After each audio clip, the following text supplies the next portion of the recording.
Hello everybody, welcome back to another episode of Vlognukah. This time I'm joined by my mother. Hi. This is Debbie Witton, everybody, who you may have seen before in some episodes of The Hormone Diaries on my other channel. Obviously, you were in the documentary that I made about Grandma. Oh, yes. Yes. And if you do ever see my mum out and about town, she loves it when you guys recognise her. That's so nice. It is so. I love when I'm with you and people recognise you. Yeah, and then when they go, oh, are you Hannah's mum? Yeah, I can't like that. Yeah, see. But I wanted to get my mum on the channel to just have a chat now that your baby has a baby. You are my mother. I am now a mother. I know, that's so weird. You are now a grandmother. Oh, God. And I asked my patrons what questions they wanted me to ask my mum or for us to kind of both answer together. And there's some very thoughtful ones. And so we're just going to dive in and do that for you now. As it is Vlognukah/Hanukkah, let's start with any family or Jewish traditions that you are particularly looking forward to introducing to Rowan as he grows up. So is that to you or to me or to both of us? To you. I've answered this question before, so what's your take on this? Well, it has to be spoiling him at Hanukkah and actually having a Hanukkah party and finding other people with babies or kids the same age or whatever to have a Hanukkah party. Okay, so now I need to find other Jewish mum friends. Yeah, so when he's a bit older and a bit more conscious to make the effort. But yeah, absolutely introducing him to candles, presents, not at Christmas. That is going to be a real thrill for me. To give him a present that's not at Christmas. And teaching him Sevi von Sof Sof Sof and doing a silly dance. Yeah. That would be so cute when he's old enough. Yeah, that one. And obviously maybe cooking latkes, maybe not frying them. That might be a bit dangerous.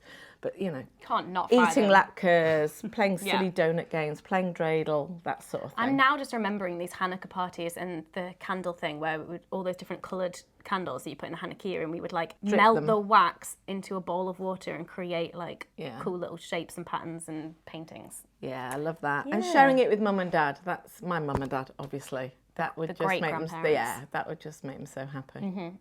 So that's number one. Number two, anything family orientated. So, oh my God, I just almost cry at the thought of mum and dad's reaction of having Rowan at a Seder table.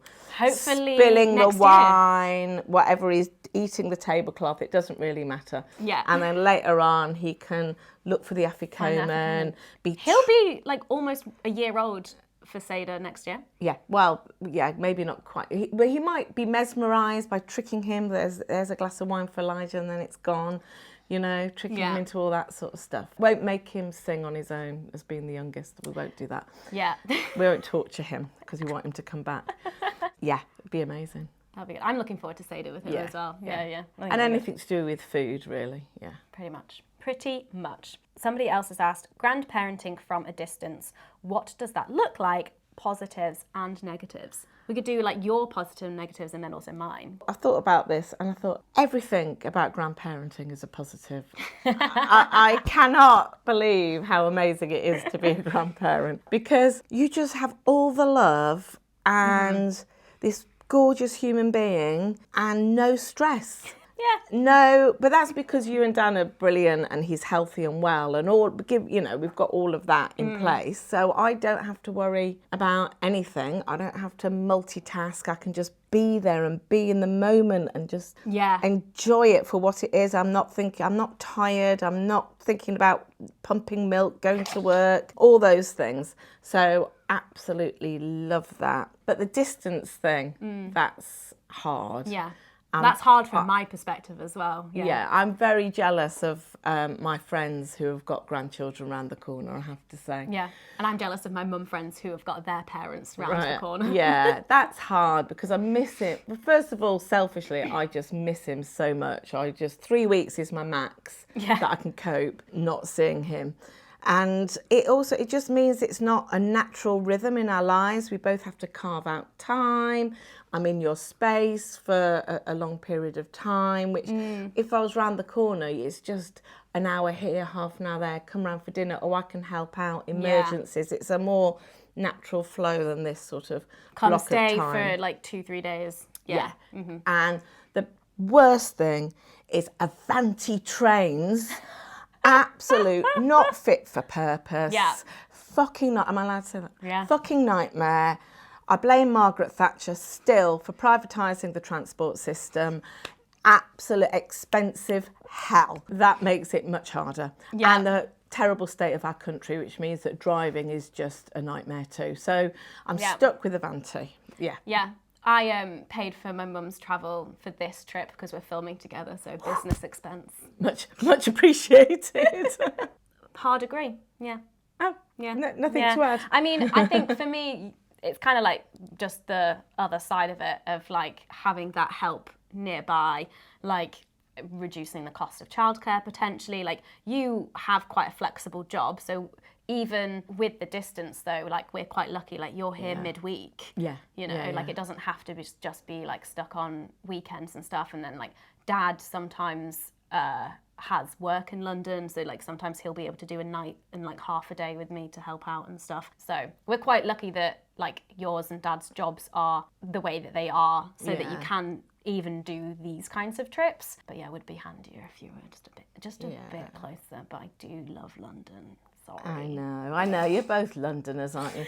I mean, It freaks me out that like I'm going to have a God. kid that has a London accent. Like, that's just the idea of a kid with a London accent is so strange. But anyway, he might still support Man City. You never know. Just the other thing was about him. At the moment, it doesn't matter. He's too young to be clingy or know people. I can just go there and pick him up, and it doesn't matter that he doesn't know me. So that's the thing. It's overcome each time we come down. It's like it'll take time. Do you recognise me? Do you know to get me? to know us? And all of that. But our parents, your grandparents, lived at a distance. I mean, the best thing we had, and our friends were very jealous of, was them taking you off for exciting holidays when you were kids. Holidays.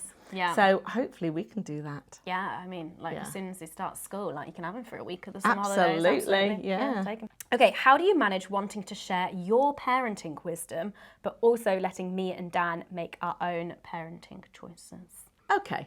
So I made a vow to myself at the very beginning that unless it's asked for, which I have to say hasn't been once, I am not saying anything. I have, as far as you and Dan are concerned, there's really nothing that I can say that's of any value, really. And I think say nothing, and it's so much easier because I'm much more relaxed about it. You just tell me what to do, I'll just do it. Like you're not actually having to make any... I follow it like a sat-nav. I'm not going to argue.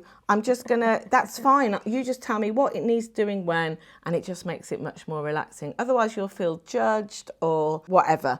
And, you know, if I think, my God, that's a long-winded way to go about it, if you have another one, you'll look back and think, oh, my God, why did we bother doing that? So you'll work it out yourself. So I think I haven't imparted any wisdom because it's not been asked for, is my perspective. But maybe you think I have, I don't know. Yeah, but is there anything that you've held back on? Or have you just like let it all go? Just let it all go. Because also I think you and Dan are brilliant parents, so it's easy. Thanks. What about you? Do you think I've imparted any wisdom? I think I don't know. I think you have, but not like intentionally and not directly, which actually kind of leans into the next question, which is what things, good or bad, you learned from the way that she was with you, so the way that you raised me. And Dad, obviously. Oh, what have you learned from the way we raised you? Yes. And like, whilst you never like gave me lessons in parenting, like obviously just by being parented by you both, I've learned stuff. One of the things that I really remember is that you and Dad always had like whatever bickering argument or like disagreement you had, it was in front of us, but then we always got to see you resolve it in front of us as well. Okay. And like you probably never did that intentionally not aware of any of that. But that's something that I really like remember thinking, because like sometimes seeing the two of you like argue would like stress me out as a kid, but then because I was always there to witness you making up, that then like helped me relax. But then also now as an adult, I think about the way that Dan and I are with each other, and I'm like, actually that's like quite a good thing to just be demonstrating. And also, you never like actually raised your voices with No, each because other. we don't. We just sulk. Yeah. Just like, why do you got to do it like this?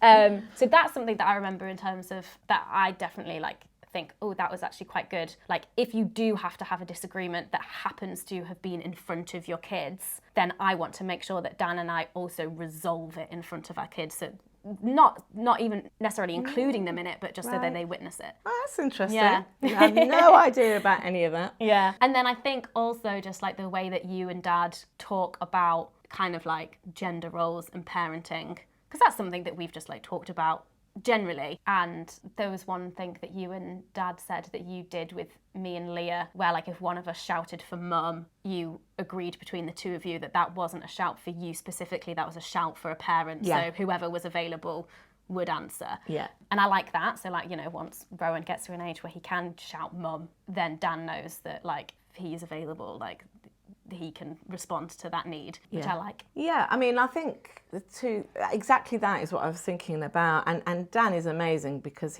I think he's very similar to Dad in that he sees it as... Let's analyse that a different time. Okay. In that he sees Rowan as absolutely his responsibility. Oh, yeah. And that all the tasks that, obviously breastfeeding aside, he can do and be involved with on an equal level. I think that's just amazing to see because that's the way... I have my own thoughts about that, which is like, one, yes, my husband is amazing. But two, he's not doing anything more than I am, and I should receive the same amount of praise that he gets. Exactly. And that's the thing that Dad had beef about. Yeah. Was when he would do things he thought was just his thing, and people would say, oh, isn't he good? He hated that. So I'm not saying isn't he good. No, I know. But yeah, because Dad hated that. And the other thing I think is about trust. And we trusted our respective parents when they came to pick you up, to take away. We just went, there you go, off you go. And there was no list of rules. Now do this and that. Yeah. And I love the way that you have gone to us. There you go, we're off. So and of trust, even in the West End on a Saturday afternoon, I know. wheeling That in, was... and we got to the top of the escalators, and we are literally having panic attacks, thinking, "Oh my God!" I did give you some advice about navigating the buggy on an but escalator. I was thinking, well done them holding their nerve with this, because this is scary. There was an element of, because like we've obviously left Rowan with you and Dad like at home, and like his other grandparents as well, but that was the first time like Dan and I running off and us just leaving you with him in the middle of central London. And as we were leaving, I was like, we've just left our baby in central London like all by himself, and it's like no, fine, it's gonna be fine. But that was the first time I've felt like anxiety about that. But I don't know, I quite like those moments of anxiety, because then when it all works out afterwards, I'm like, okay, cool, that was fine. And then it just means that we can kind of like have the freedom to do more and more things. But what makes that work is trust, ultimately. Yeah, definitely. Ooh, what advice has changed since you raised me? The main one I can think of is the sleeping. Well, to be honest, I'll tell you what hasn't changed. Yeah. Is the nature of advice. There is advice everywhere. It all contradicts each other. Safe sleeping, eating, when to eat, when to sleep, how many hours this, It just seems the same and the same pressure. It's just maybe different advice. But it all conflicts. It depends what you read. At one point, we were propping you up on your side because we were told you can't sleep them on the tummy, you can't sleep them on the back. And it was just a nightmare. And then later on, you just think, oh, sod this, just do anything to have some sleep. Yeah. So I think that hasn't changed. So, yeah, it probably has changed, but ultimately it's all the same. There's probably too much, that tech thing, it's just overwhelming advice now. Yeah. There's a lot. But I think that pressure of advice and not going with your instinct or not going with your common sense and your risk assessment, your own balance of risks, particularly with the first one, you're much more like that with the second one, and then exhausting yourselves. We went through that. So, I think it may have changed, it may not have changed, but it's ultimately the same. What was the advice about like starting solid foods? What age? Oh, it was much earlier. Yeah. Much earlier. So it's like 6 months now. I think it might have been 3 months or something. I can't remember. But you weren't ready and we're trying to force all this food down you. Maybe that's why you're still so fussy. I don't know. Maybe. What about water? Because like one of the big things that I've read about is like before 6 months, you can't give them like water out the tap. It has to be like, if you are going to give them any water, it has to be boiled and then cooled down. But then, yeah. I have no Gets idea. all this hydration from breast milk. I've got absolutely no idea. There's a lot that I'm just like, I don't want to have to fill my brain and like take up valuable brain storage memory space with this information. Well, I mean, when I think about, not you, because you didn't like getting dirty, but Leah, she just ate dirt from the get-go. She ate cat food, she had, and babies are filthy. They're rolling around, they're sucking their hands. So really, boiling water, what's wrong with our water? Seems a bit daft to me, but anyway. Yeah, there you go. That's grandmother advice for you. What has been something about being a grandparent that has surprised you? That I've had a boy. Not I've had, you've had. That you've had a boy. Yeah. Huge surprise. And obviously you weren't impressed early nappy staging skills, which when the wee just went like that, I screamed and ran back as opposed to dealt with it so everything got soaked. The context is that like our entire family on my mum's side, like every person has had two girls. And so, this is the first nappy changing with a little penis that you've experienced. Yeah, first boy for 114 years my mum worked out in our family.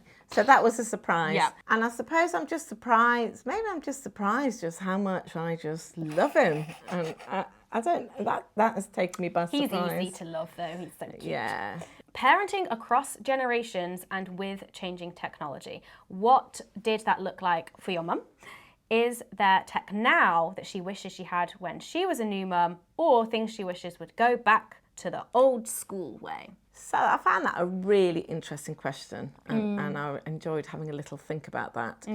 Because first of all, at the time, you're not wishing you had the internet or a mobile phone because it just didn't exist. So it's kind of... But it did in 1992 when I was born, but not in the same way that it is Not now. in the same way, you know, Yeah. dial up on a screen. It didn't. Yeah.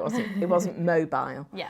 And so I was thinking, right, if I did have that technology then, I think I would have been a worse parent in a lot of ways because I think I'm really addicted to my phone. And I think I would have been, and it's quite boring looking after a baby sometimes. And I just think I wouldn't have been as mindful. So all those hours breastfeeding. Yeah.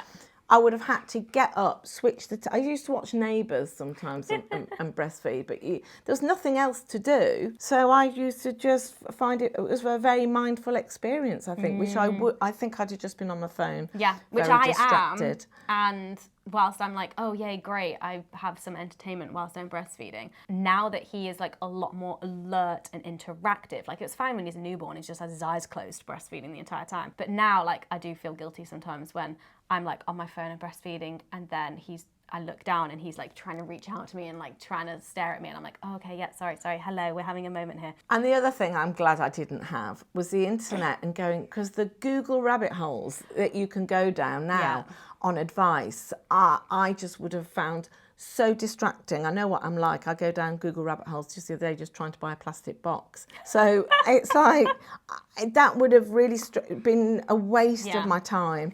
We had books that you would buy to get advice. Did you read any? I've not read a single parenting book, but I have the internet. So. I didn't have anything else. Yeah. So everyone would go, oh, you must read what's his name's advice on this. Yeah. And so you had guru books, always written by men as far as I can remember, to have a network of because I didn't have family, so to have close by a network of other mums for advice. You would physically have to go go to the read notice boards, find out when the play group was, all of that, and attend. You don't have your WhatsApp groups. So that's where I think is a real positive, Yeah. is to have a WhatsApp group and to have that network of support.